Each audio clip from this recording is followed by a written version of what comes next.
નમસ્તે મિત્રો.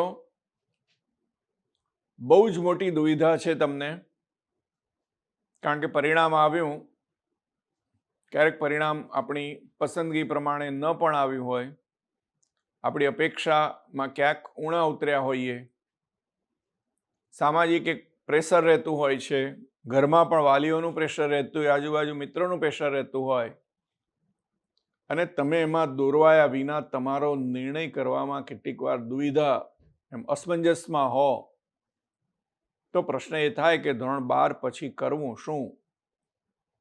અને માટે જ આ શ્રેણીમાં એ બધી જ વિગતો આપણે આવરી લીધી છે કે તમે ધોરણ 12 પછી શું કરવા માંગો છો. આર્ટ્સ કરવું, કોમર્સ કરવું કે સાયન્સ લેવું. એમ જો અવઢવમાં હો તો આ ક્લિપ તમારા માટે જ છે.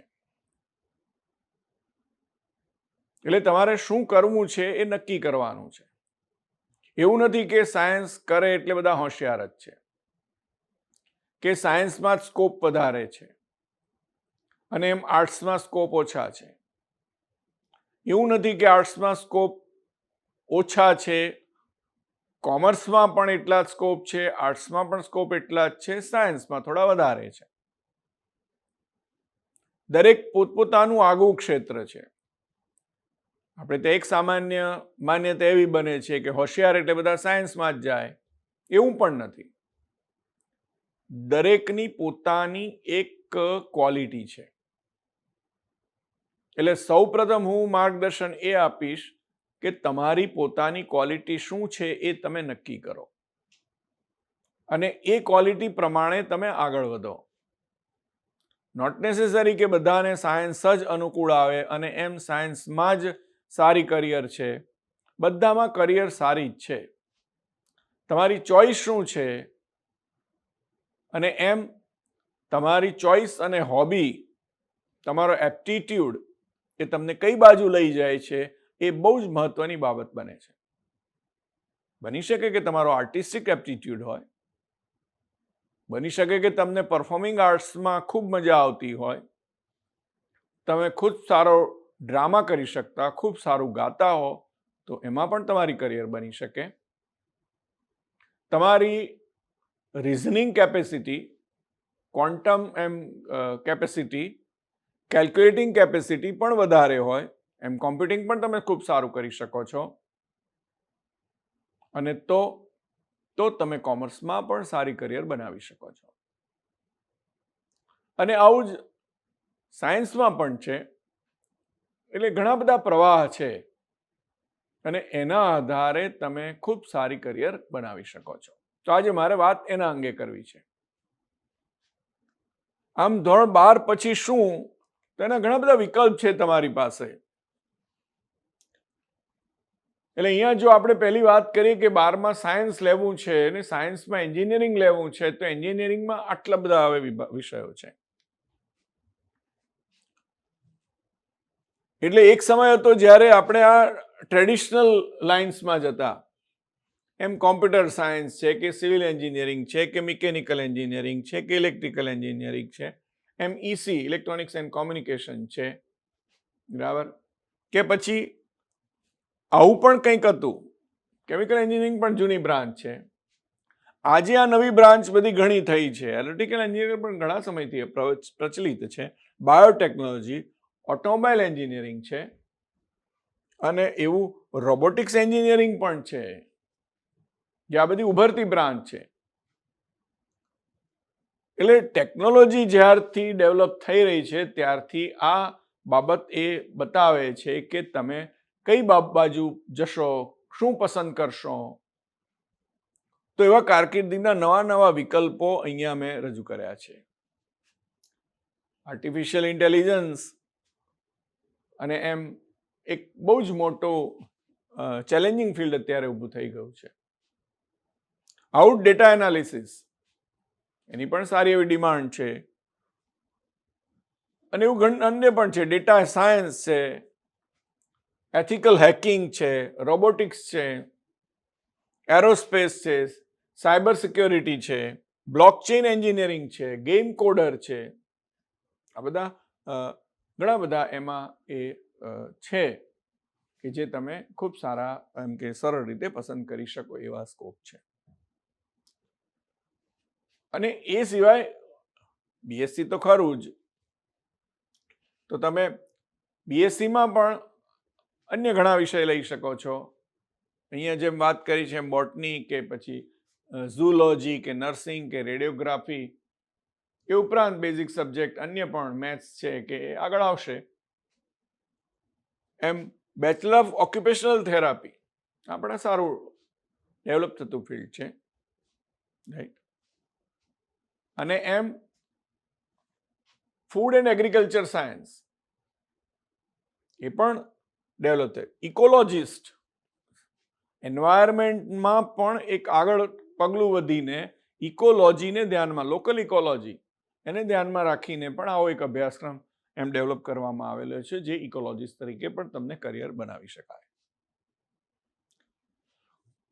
માનો કે તમારી ચોઈસ બાયોલોજીની છે, અથવા તો તમે એમ ધોરણ 12 બાયો સાથે પાસ કર્યું છે, તો એના પણ વિકલ્પ છે.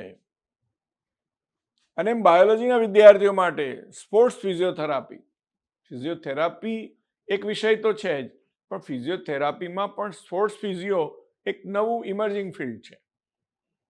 એ માત્ર ક્રિકેટના સ્ટેડિયમમાં તમે જુઓ છો ફિઝિયોથેરાપિસ્ટ બોલાવે છે, એક માત્ર નથી, રાઈટ. તમે જે જીમમાં જાઓ છો, જો એ ડેવલપ થયેલું જીમ હશે તો તે જીમમાં પણ એક સ્પોર્ટ્સ ફિઝિયોથેરાપિસ્ટ હશે, કે જે તમને કોઈ પણ ઇન્જરી થઈ છે કસરત કરતા કરતા, મસલ ઇન્જરી હોય કે કંઈ પણ હોય, તો તરત એ સ્પોર્ટ્સ ફિઝિયોથેરાપિસ્ટ તમને મદદરૂપ બને છે. તો આવું જ ન્યુરોઇન્ફોર્મેટિક્સ છે. ન્યુરોઇન્ફોર્મેટિક્સ એ પણ એટલું જ ડેવલપિંગ ફિલ્ડ છે, બરાબર. જાહેર આરોગ્યનું વ્યવસ્થાપન, મેનેજમેન્ટ, એમ હેલ્થ મેનેજમેન્ટને લગતા ઘણા બધા કોર્સિસ ચાલે છે. હોસ્પિટલ મેનેજમેન્ટના કોર્સિસ ચાલે છે, તો હેલ્થ કેર મેનેજમેન્ટના કોર્સિસ ચાલે છે. તો એ બધા ઘણા બધા છે.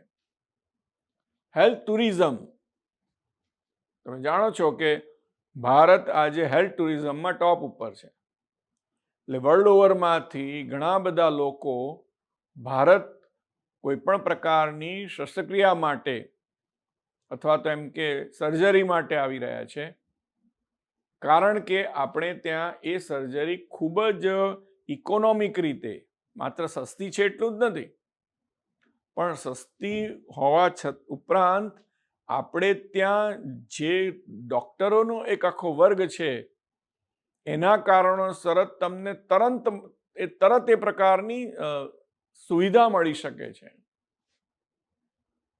અમેરિકા જેવા દેશમાં કે કેનેડા કે ઓસ્ટ્રેલિયા જેવા દેશમાં કે બ્રિટન જેવા દેશની અંદર નોર્મલ કોઈ પણ પ્રકારની સર્જરી હોય તો એ સર્જરી માટે 6 મહિના, 8 મહિના કે ક્યારેક 12 મહિના વેઇટિંગ હોય છે. અને તો એ સર્જરી આપણે ત્યાં કોઈ પણ પ્રકારના વેઇટિંગ વગર થઈ શકે છે. ધેટ ઇઝ ધ રીઝન કે એમ આપણે ત્યાં આ પ્રકારનું ટુરિઝમ એ ડેવલપ થયું છે. એટલે એ રીતે હેલ્થ ટુરિઝમ પણ બહુ જ અગત્યનું છે. તો એનો પણ એક આખો અભ્યાસક્રમ એ આપવામાં આવે છે. ડાયટિશિયન, આ તો તમે જાણો જ છો. આપણે 2 પ્રકારની બાબતો એ અત્યારે બહુ મહત્વની છે. એક નહીં ખાવાથી થતા રોગો અને એક ઘણું ખાવાથી થતા રોગો. ઇટ ઇઝ સેડ કે વર્લ્ડમાં નહીં ખાવાથી ઓછા માણસો મરે છે, વધુ ખાવાથી મરનારા ઘણા છે.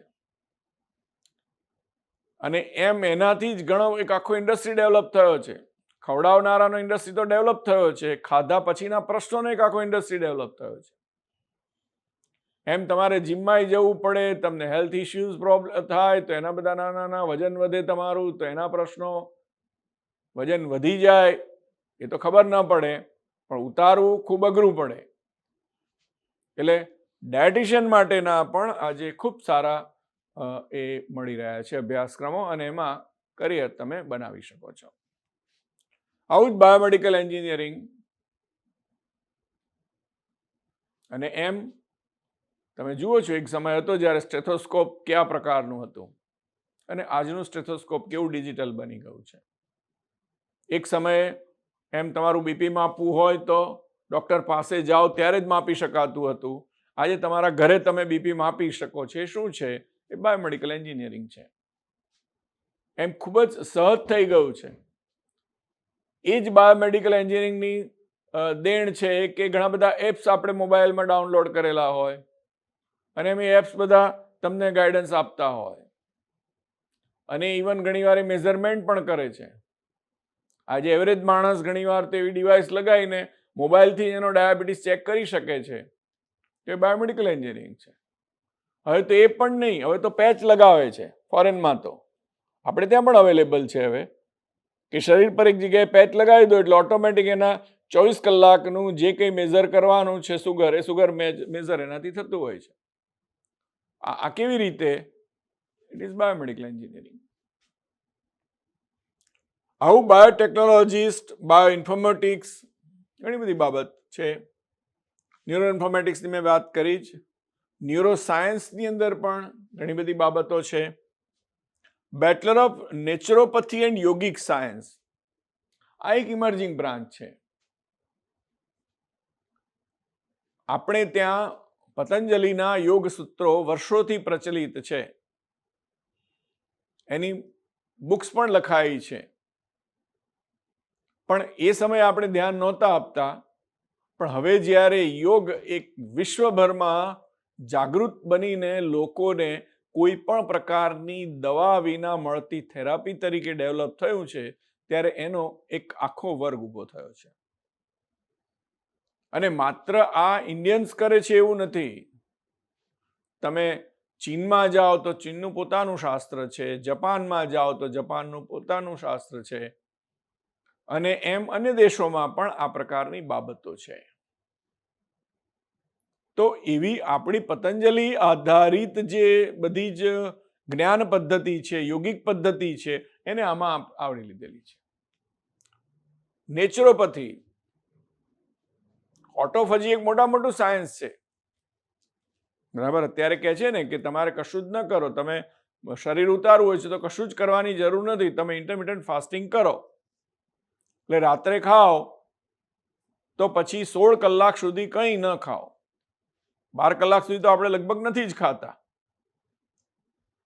પણ 16 કલાક સુધી ન ખાઓ તો ઓટોમેટિક તમારી બોડી એનું રિસાયકલિંગ શરૂ કરી દે. એટલે શરીરમાંથી જે કંઈ એડિશનલ ફેટ છે કે એડિશનલ બીજું બધું છે, એટલે તમારો કચરો બધો ઓટોમેટિક ડાયજેસ્ટ કરીને સાફ કરે. જો પાણી પીવો છો તો તમારી કિડની મારફતે કચરો બહાર પણ આવી શકે. રાઈટ?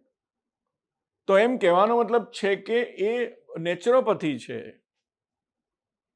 જે આપણે ત્યાં આવું મડ થેરાપી છે. તમે આયુર્વેદની અંદર તો તમે સાંભળ્યું જ છે એમ કે જુદા જુદા પંચકર્મ વિધિ કરે છે. એ શું છે? એ પણ નેચરોપેથી જ એક જાતની છે. તો નેચરોપેથી એન્ડ યોગિક સાયન્સ, કોઈ પણ પ્રકારની ટેબ્લેટ લીધા વિના સ્વસ્થ કેવી રીતે રહી શકાય એનું એક આખું આ શાસ્ત્ર છે, એનો એક અભ્યાસક્રમ છે. અને એમાં પણ તમે કરિયર બનાવો તો ત્યારે સારામાં સારું આમ કરિયર બની શકે છે. પર્યાવરણીય વિજ્ઞાન અને ટકાઉ વિકાસ, સસ્ટેનેબલ ડેવલપમેન્ટ. તમે જાણો છો કે મિલેનિયમ ગોલ આપણે નક્કી કર્યા છે. રાષ્ટ્રસંઘ યુએનડીપી સંસ્થા છે, એમ યુનાઇટેડ નેશન્સ ડેવલપમેન્ટ પ્રોગ્રામ, એણે સસ્ટેનેબલ ડેવલપમેન્ટ ગોલ આપ્યા. એવા 17 ગોલ આપેલા છે. અને એમ એ બધા જ ગોલ અચીવ કરવા દરેક કોર્પોરેટ માટે મોટામાં મોટું હેડેક છે. કારણ કે જો તમે ડેવલપમેન્ટ કરો છો તો તમે પર્યાવરણને કંઈક તો નુકસાન કરો છો. અત્યારે આપણે ભર બપોરે ઘરમાં બેઠા હોઈએ અને એસી ચલાવીએ છીએ એટલે આપણને કુલિંગ મળે છે, પણ એની સામે તમે બહાર વોર્મથ વધારી રહો છો. કારણ કે તમે જે કંઈ એક્ઝોસ્ટ કરી રહ્યા છો એ એક્ઝોસ્ટમાં ગરમ પવન આવે અને એ ગરમ પવન તમારા બહારની હવામાનની ગરમીને વધારે છે. એટલે અલ્ટિમેટલી આ એક ચક્ર તો એ ફરી જ રહ્યું છે. તો એ શું છે? એન્વાયરમેન્ટ અંગેનું છે. તો આવું એન્વાયરમેન્ટલ સાયન્સ બહુ ડેવલપ થયેલું છે. આમાં ઘણું બધું આવે. બાયોડાયવર્સિટીની પણ બાબતો આપણે કરવી પડે, ઇકોલોજીની પણ વાત કરવી પડે, અને એમ અન્ય પણ ઘણી બધી બાબતો છે. તો એનો પણ એક આખો અભ્યાસક્રમ તમે ભણી શકો. અને એમ આ બધામાં કરિયર છે. આવું જ ઓપ્ટોમેટ્રી, જે ઓપ્થેલ્મોલોજીસ્ટ છે, એ ઓપ્થેલ્મોલોજીસ્ટ તમારા આંખની સારવાર કરે અથવા તો નંબર આંખના હોય એ શોધે, ત્યાર પછી તમને અનુકૂળ આવે એવા ચશ્મા બનાવવા, એ ચશ્માને લીધે તમારા પ્રશ્નો, તમારી દ્રષ્ટિ, એનું ચેકિંગ કરવું, એવું સ્થાનિક જે ઓપ્ટોમેટ્રિશિયન છે એ બધું જ કરી આપે છે તમને. એટલે એ ઓપ્થેલ્મોલોજીસ્ટ નથી, પણ ચશ્માને લગતા તમારા નાના મોટા જે કંઈ પ્રોબ્લેમ છે એ વસ્તુ એ ઓપ્ટોમેટ્રી આખી. અને તો એ પણ ખૂબ સારી કરિયર છે. ઓડિયોલોજી, શ્રવણ વિજ્ઞાન પણ એક આખું ક્ષેત્ર છે. કારણ કે અમુક ઉંમર પછી એજિનેશનના કારણોસર સાંભળવાના પ્રશ્નો હોય છે. માત્ર એને એવું નથી, નાનું બાળક જન્મે ત્યારે એની ટેસ્ટ કરવા માટે પણ ઓડિયોલોજીની જરૂર પડે કે વ્યવસ્થિત રીતે સાંભળી શકે છે કે કેમ. અને તો એના અભ્યાસક્રમો પણ એની સાથે સંકળાય છે. આવું ક્લિનિકલ રિસર્ચ એ પણ એક બહુ જ મોટું ભારતમાં અને ભારત બહાર પણ ડેવલપ થયેલું ફિલ્ડ છે. હોસ્પિટલ મેનેજમેન્ટ, હમણાં જ મેં વાત કરી એમ, એનો પણ એક આખો અભ્યાસક્રમ છે. આવું ધોરણ 12 પછીના વાણિજ્ય પ્રવાહ, એટલે કોમર્સમાં તમે શું કરી શકો, તો એને લગતી પણ ઘણી બધી બાબતો છે. એમ ઘણા બધા અભ્યાસક્રમ તમે કરી શકો. હમણાં જ મેં તમને કહ્યું એમ કે માત્ર સાયન્સમાં જ કરિયર બને એવું નથી, કોમર્સમાં પણ એટલા જ પ્રવાહો છે. અને એમ તમે બીકોમ તો કરી જ શકો છો, પણ એ ઉપરાંત પણ ઘણું બધું કરી શકો. બીબીએ ફાઇનાન્સ પણ તમે કરી શકો છો. આવું ઇકોનોમિક્સ સાથે પણ તમે બીએ પણ કરી શકો છો, બીકોમ પણ કરી શકો છો. BBA, bachelor of business administration પણ તમે કરી શકો છો, લો કરી શકો છો, એલએલબી, એમ બીએમએસ પણ કરી શકો છો, બિઝનેસ મેનેજમેન્ટને લગતા બધા અભ્યાસક્રમો. બીસીએ પણ કરી શકો, કોમ્પ્યુટર એપ્લિકેશન્સ માટેનું બેચલર ડિગ્રી. અને એમાં આઈટી અને સોફ્ટવેરને માટેના પણ હવે અભ્યાસક્રમ અવેલેબલ છે.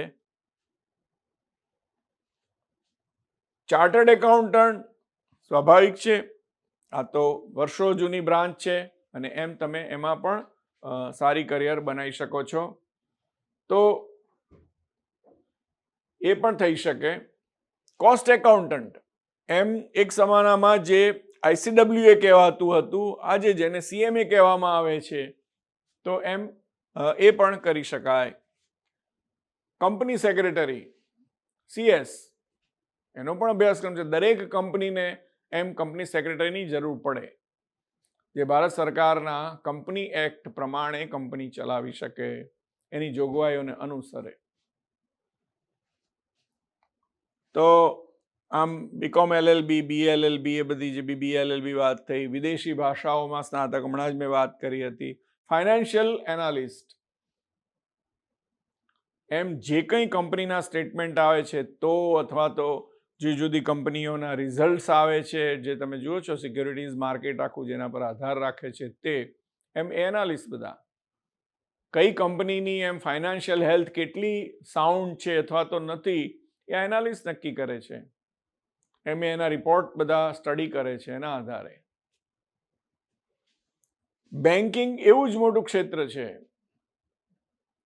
મિત્રો. દર વર્ષે બેંકો દ્વારા નિયમિત રીતે હજારો જગ્યા ભરવામાં આવે છે. એમાં ક્લરિકલની પણ હોઈ શકે, પ્રોબેશનરી ઓફિસર્સની પણ હોઈ શકે, અને એ સિવાયની એની સ્પેશિયલાઇઝ્ડ અમુક જગ્યાઓ છે એની પણ ભરતી થાય છે. તો એમાં પણ, અને એ રીતે ઇકોનોમિક્સ તરીકે પણ તમે એ કરી શકો છો. આ સિવાયની ઇમર્જિંગ બ્રાન્ચ પણ છે ઘણી બધી. Risk management analyst. એમ રિસ્ક મેનેજમેન્ટ અત્યારે તમે જુઓ છો જુદી જુદી રેટિંગ એજન્સીઝ આવી ગઈ છે આપણે ત્યાં, અને રેટિંગ એજન્સીઝ જે કંઈ નાણાકીય ધિરાણ કરે છે તો એ પહેલું પોતાનું રિસ્ક મેનેજમેન્ટ જુએ છે. કોણ? એનું રિસ્ક એનાલિસિસ છે. એટલે માત્ર રેટિંગ કાઢવા માટેના પણ જુદા જુદા નોર્મ્સ છે એને ફોલો કરે છે, અને એના આધારે કોઈ પણ જગ્યાએ ક્યાંય પણ એ જો નાણાકીય નિર્ધાર કરતા હોય, ધિરાણ આપતા હોય તો ત્યાં રિસ્ક કેટલું છે, અથવા તો એ રિસ્ક જે કંઈ ઊભું કરે છે અથવા તો રિસ્ક લે છે એનું મેનેજમેન્ટ શું છે, તો એ બાબત એની સાથે જોડાયેલી છે. એમ એ રિસ્ક મેનેજમેન્ટ એનાલિસ્ટ છે. આવું જ બજેટ એનાલિસ્ટ, એક્ચ્યુરિયલ સાયન્સ છે, CMA હમણાં જ મેં વાત કરી, એમ ઓડિટિંગ પણ એવું જ એક સાઉન્ડ બ્રાન્ચ છે. CA તો કરે જ છે, પણ CA ઉપરાંત CA ને ત્યાં પણ આસિસ્ટન્ટ તરીકે એમને જરૂર હોય છે. એમ ઓડિટ આસિસ્ટન્ટ હોય તો એ પણ એ કરી શકાય. ટેક્સ કન્સલ્ટિંગ, આ તો બહુ જ પ્રચલિત છે અત્યારે, રાઈટ. અને એમ કોર્પોરેટ વ્યૂહરચના, દરેક કોર્પોરેટને પોતાની કોમ્પિટિશન છે, પોતાની સ્ટ્રેટેજી છે, તો એ સ્ટ્રેટેજી નક્કી કરવા માટે પણ દરેક કોર્પોરેટને કોમર્સના એવા ગ્રેજ્યુએટ્સની જરૂર છે કે જે ઇનડેપ્થ સ્ટડી કરી અને એને ગાઈડન્સ પૂરું પાડે. વેલ્થ મેનેજમેન્ટ, મિત્રો કમાવું એ તો પ્રશ્ન છે જ માણસનો, પણ કમાયા પછી એ પૈસા કેવી રીતે સાચવવા અથવા તો બચાવવા, એનું કોમ્પ્યુટિંગ કેવી રીતે થાય, એમાં ઉમેરો કેવી રીતે થાય, એ યોગ્ય રીતે કેવી રીતે સચવાય, એ પણ એક મહત્વની આજની જરૂરિયાત છે. અને હા, એમાં ખાસ ઓછો કર લાગે અને એનું કમ્પાઉન્ડિંગ કેવી રીતે થાય, આ પણ એક કળા છે. અને તો એ કળા એમને નથી આવતી, એના માટેનું એક નોલેજ ગેધર કરવું પડે, દેટ ઇઝ વેલ્થ મેનેજમેન્ટ.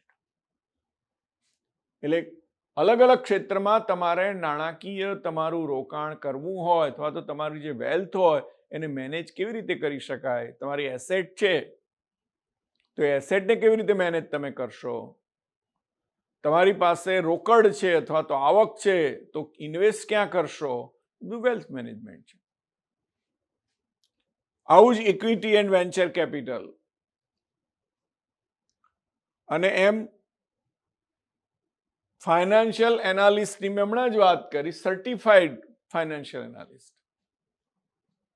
એટલે કેટલાક કોમર્સ હાઉસીસને આ પ્રકારની મદદ લેવી પડે છે. દાખલા તરીકે બેંકોને ધિરાણ કરે તો એ પહેલા એ પોતે જ્યારે મોટા ધિરાણ કરે છે ત્યારે કંપની કેટલી સાઉન્ડ છે, મોટી બેંકો છે એ પોતે તો ડિસિઝન ન લઈ શકે, એટલે આ રિસ્ક એ પોતે નથી લેતી, એણે આ પ્રકારની જે સિસ્ટમ છે એ હાયર કરેલી છે, એ ઓથોરાઇઝ કરે છે, એ પ્રમાણિત કરે છે, અને એમ એના આધારે એ ચાલતું હોય છે. એટલે આ પ્રકારનું એ એમ સર્ટિફાઈડ એ ફાઇનાન્શિયલ એનાલિસ્ટ.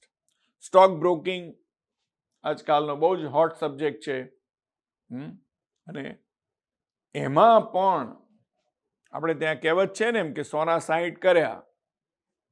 જો તમારી પાસે પ્રોપર સ્કિલ ન હોય, પ્રોપર એજ્યુકેશન ન હોય, પ્રોપર એનાલિસિસ ન હોય તો આવા પ્રશ્નો ઊભા થાય છે. દરેકને એમ છે કે શેર બજારમાં પૈસા નાખીએ એટલે પૈસા વધી જ જાય, એવું નથી. હમણાં જોયું છેલ્લા 6 મહિનામાં સોના 60 થઈ ગયા, 40 બી થઈ ગયા કેટલાકના. કેમ? કારણ કે તમે પ્રોપર અભ્યાસ સાથે એ ઇન્વેસ્ટમેન્ટ નહોતું કર્યું.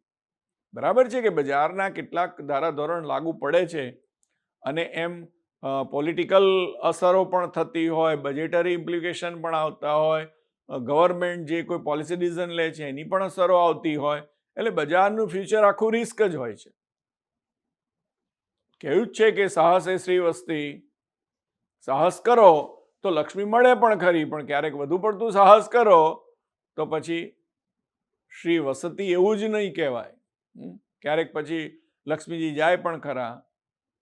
પણ એટલા માટે આ વિધિવત રીતે તમે જો આવો અભ્યાસક્રમ કરેલો હોય અથવા તેવા કોઈ એક્સપર્ટની સલાહ લીધી હોય તો આવું બનતું નથી. તો એ તૈયારીના પણ કોર્સીસ આવે છે. મેં હમણાં તમને વાત કરી, સેબી દ્વારા આવા ઘણા બધા અભ્યાસક્રમો, સર્ટિફિકેટ અભ્યાસક્રમો ચાલે છે. ઓનલાઈન અભ્યાસક્રમો છે, જે અભ્યાસક્રમ દ્વારા તમને ટેસ્ટ કરે છે, સર્ટિફાય કરે છે, પ્રમાણપત્ર આપે છે, અને એમ તમે એના દ્વારા ઘણી બધી સ્ટોક બ્રોકિંગ એજન્સીમાં, ઇવન મ્યુચ્યુઅલ ફંડ એજન્સીઝમાં પણ તમે જોબ લઈ શકો છો. અને એમ મૂડીરોકાણ માટેના એનાલિસ્ટ એ પણ આ પ્રકારે તમને ગાઈડન્સ આપે છે. હમણાં જ મેં કહ્યું એમ આર્ટ્સ પણ ખોટો વિષય નથી. સમાજમાં એક એવી માન્યતા પ્રવર્તે છે કે સારા માર્ક્સ આવે એ સાયન્સમાં જાય અને બરાબર રિઝલ્ટ ન હોય તો આર્ટ્સમાં જાય. આ ખોટી માન્યતા છે. એકચ્યુઅલી તો તમારું એસેસમેન્ટ થવું જોઈએ. અત્યારે ઘણી બધી એ પ્રકારની એજન્સીઝ છે કે જે આ પ્રકારનું એસેસમેન્ટ કરી આપે છે. તમારા બાળકને એ બેસાડી, ઓનલાઈન પણ થઈ શકે છે આ બાબત, અને એમ એ તમારા બાળકનો એક ટેસ્ટ લે છે. એ ટેસ્ટની અંદર એને જુદા જુદા પ્રકારના પ્રશ્નો પૂછવામાં આવે છે. લગભગ 101 પ્રશ્નો હોય. દરેકની અલગ અલગ ટેસ્ટ, મુંબઈમાં, બેંગ્લોરમાં, દિલ્હીમાં અલગ અલગ જગ્યાએ અલગ અલગ ટેસ્ટ છે. દરેકની ટેસ્ટમાં થોડું થોડું વેરિએશન હોય, પણ એમાં એ થોડા સાયન્સને લગતા પ્રશ્નો હોય, થોડા કોમર્સને લગતા પડે, થોડા હ્યુમેનિટીઝના પ્રશ્નો હોય, થોડા ફાર્માકોલોજીકલ હોય, થોડા એન્જિનિયરિંગને લગતા પ્રશ્નો હોય, એટલે કે એનાલિટિકલ પ્રશ્નો હોય, થોડા એમ એપ્ટિટ્યૂડને લગતા પ્રશ્નો હોય, અને એમ એના દ્વારા એ તમારા બાળકનો ગ્રાફ બનાવે છે. એને કયા વિષયમાં વધારે રસ છે. જેમાં રસ વધારે હશે તો એ પ્રકારના પ્રશ્નો એણે સારી રીતે એટેન્ડ કરેલા હશે, અથવા તો એમ કહેવાય કે જેમાં એનું નોલેજ સારું હશે એ પ્રશ્નો એણે સારી રીતે એટેન્ડ કર્યા હશે. જેની એનાલિટિકલ એબિલિટી હશે એ રીતે કરશે. જેની કોમ્પ્યુટિંગ એબિલિટી હશે તો એમાં એ રીતે કરશે. તો દરેકની અલગ અલગ કેપેસિટી છે.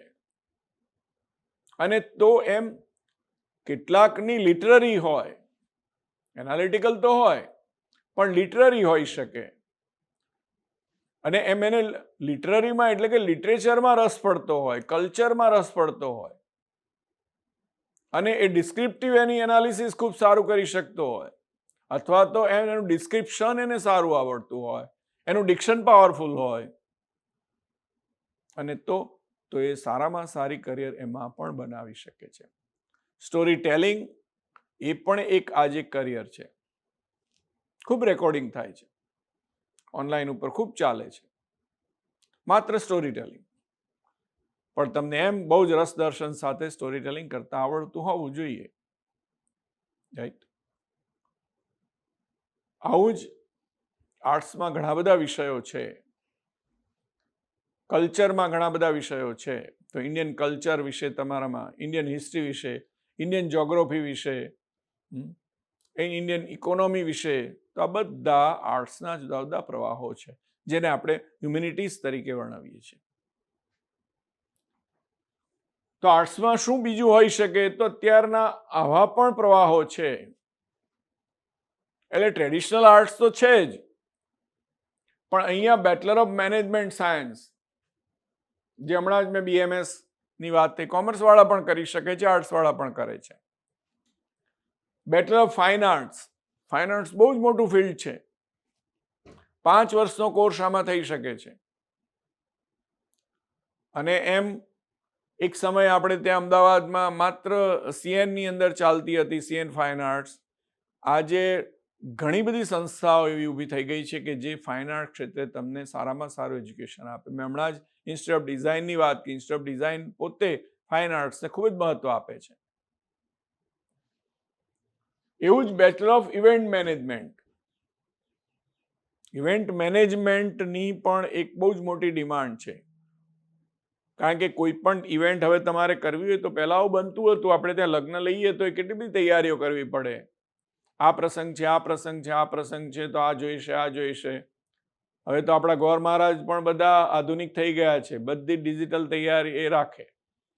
એટલે તરત તમને જેવો પ્રસંગ લેવાનો હોય તો વોટ્સએપમાં જ તમને મોકલી આપે કોપી કે આટલી આટલી વસ્તુ જોઈશે. ચલો ગોર મહારાજે એમનું કર્યું, પણ એ સિવાયનું શું?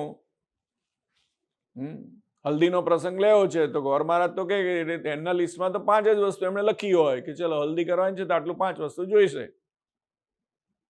પણ લેડીઝ પાછા હલ્દીમાં પીઠીનો બીજો રિવાજ હોય એમનો, તો મહારાજને ખબર ના હોય. એ પાછું દરેક લેડીઝ પોતપોતાની બધી વસ્તુઓ લાવતા હોય, અને મીઠું હોય ને પાપડ હોય ને બધી જાત દરેક અલગ અલગ વસ્તુઓ બધી તમે જાણો છો, રાઈટ? પછી એટલાથી પૂરતું નથી, જેનો હલ્દીનો પ્રસંગ હોય એને પાછું હલ્દી હોય. યંગસ્ટર્સ બધા હલ્દી ઉજવે એટલે બધા પાછા થીમ બેઝ પાછું બને, એટલે બધું યલો એકદમ ડેકોરેશન કરવાનું, બધા યલો કપડાં પહેરીને આવ્યા. એટલે આ શું છે? આ ઇવેન્ટ મેનેજમેન્ટ છે. હવે આ કશું હેડેક તમારે ના જોઈતું હોય તો તમે ઇવેન્ટ મેનેજમેન્ટમાં સોંપી દો, એટલે એ બધી જ એની પાસે તૈયારીઓ. હવે now it is his headache, his or her headache, બરાબર? એટલે માત્ર હિઝ નથી, છોકરીઓ પણ આજે ઇવેન્ટ મેનેજમેન્ટમાં ખૂબ આગળ છે. અને તો એમ બીજાનું હેડેક લેવા માટે પણ તમને એમ એક કરિયર એમાં બની શકે છે. અને એમ એ તમે પ્રોપર કેટલું નાનું પ્લાનિંગ નહીં, ગવર્મેન્ટ લેવલે તો કેટલા બધા પ્લાનિંગ થતા હોય. તો આ બધી ઇવેન્ટ મેનેજમેન્ટ બધી એજન્સીઓ જ ડેવલપ થઈ છે. એ શેના પરથી? આ પ્રકારના. બીબીએ તમે જાણો છો, બિઝનેસ એડમિનિસ્ટ્રેશનમાં bachelor degree, bachelor of fashion designing BFD. આવું જ એનિમેશન અને મલ્ટીમીડિયા ખૂબ ચાલ્યું છે અત્યારે. તો ટીવીના સ્ક્રીન ઉપર તમે વારંવાર જોઈ રહ્યા છો જાત જાતના બધા એનિમેશન્સ, મલ્ટીમીડિયા ડિઝાઇન્સ અને ગેમ્સ ને આવા બધા અન્ય પણ ઘણા બધા અભ્યાસક્રમો છે. Bachelor of business studies, business studies માટેની પણ બાબત આવી શકે. પરફોર્મિંગ આર્ટ્સ હમણાં જ મેં વાત કરી હતી, સોશિયોલોજી, સાયકોલોજી, ફોટોગ્રાફી. યસ, ફોટોગ્રાફીમાં ઘણા બધા અભ્યાસક્રમ મેં હમણાં વાત કરીને, NID national institute of design 12માં પછી એની રિટર્ન ટેસ્ટ લેવાય છે. ફોટોગ્રાફીનો એનો સ્પેશિયલ કોર્સ છે.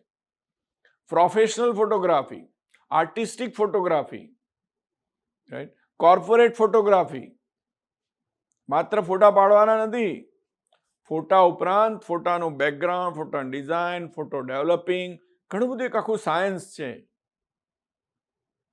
અને તો એ બધું જ એક નોલેજમાં આવે છે. હોસ્પિટલ મેનેજમેન્ટ હમણાં જ મેં વાત કરી હતી, એવું જ હોટેલ મેનેજમેન્ટ, કેટરિંગ હમણાં જ મેં કહ્યું ને, ઇવેન્ટ મેનેજમેન્ટ સેમ પાછું. કેટરિંગ એક આખું અલગ બને છે. કેવા પ્રકારનો ફૂડ તમારે જોઈએ છે,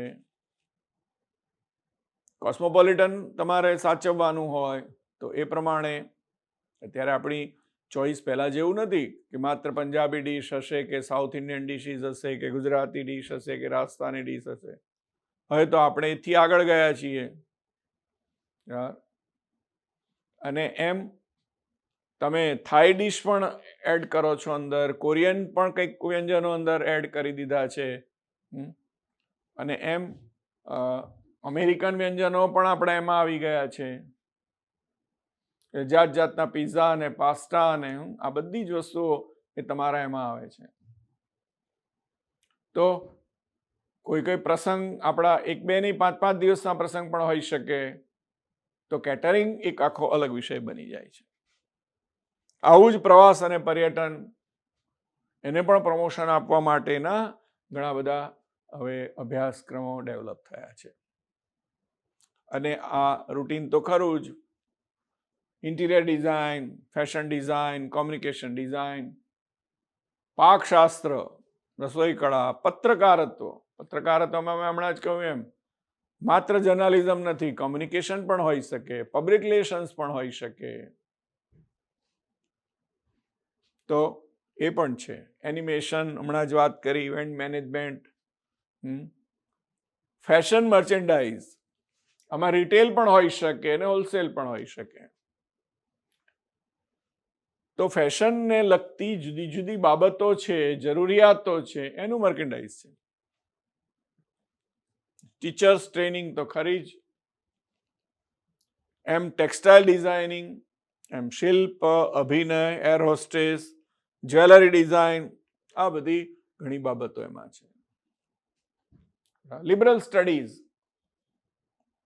sound design, application design, graphical design, visual trade, બરાબર, એમ મટીરિયલિસ્ટિક બધું પણ છે, એમ સામગ્રી લેખન, એમ રાઇટિંગ ઉપર છે, જુદા જુદા પ્રકારના રાઇટિંગ, સોશિયલ મીડિયા મેનેજમેન્ટ, એ પણ એક બહુ જ મોટી ડિમાન્ડ છે.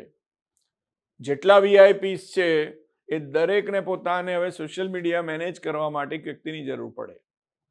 એટલે સવારથી સાંજ સુધીના તમારા જેટલા કાર્યક્રમો છે એમાં એને પબ્લિસિટી તો આપવા માટે તો ખરું જ, પ્રોજેક્શન કરવા માટે તમારું કે વોટ યુ આર, તમે શું માનો છો, શું લખો છો, શું બોલો છો, એ બધી જ વસ્તુને અત્યારે સોશિયલ મીડિયા પર હાઇલાઇટ કરવામાં આવે છે. એટલે at the end of the day એ લોકો સુધી, માસ સુધી પહોંચાડવા માટેની પણ એક જરૂર માટે એક આખી સિસ્ટમ જોઈએ છે, અને એમ એ સિસ્ટમ એ આ સોશિયલ મીડિયા મેનેજમેન્ટ છે. આમ ફેશન સ્ટાઇલ, રેડિયો જોકી, એ પણ એક આખો એક વ્યવસાય છે, એની પણ એક તાલીમ છે. તમે ખૂબ સારું સરસ બોલી શકો છો, ડેકોરેટિવ બોલી શકો છો, તો આરજે તરીકે, ડીજે તરીકે પણ એક સારી કરિયર તમારી બની શકે છે.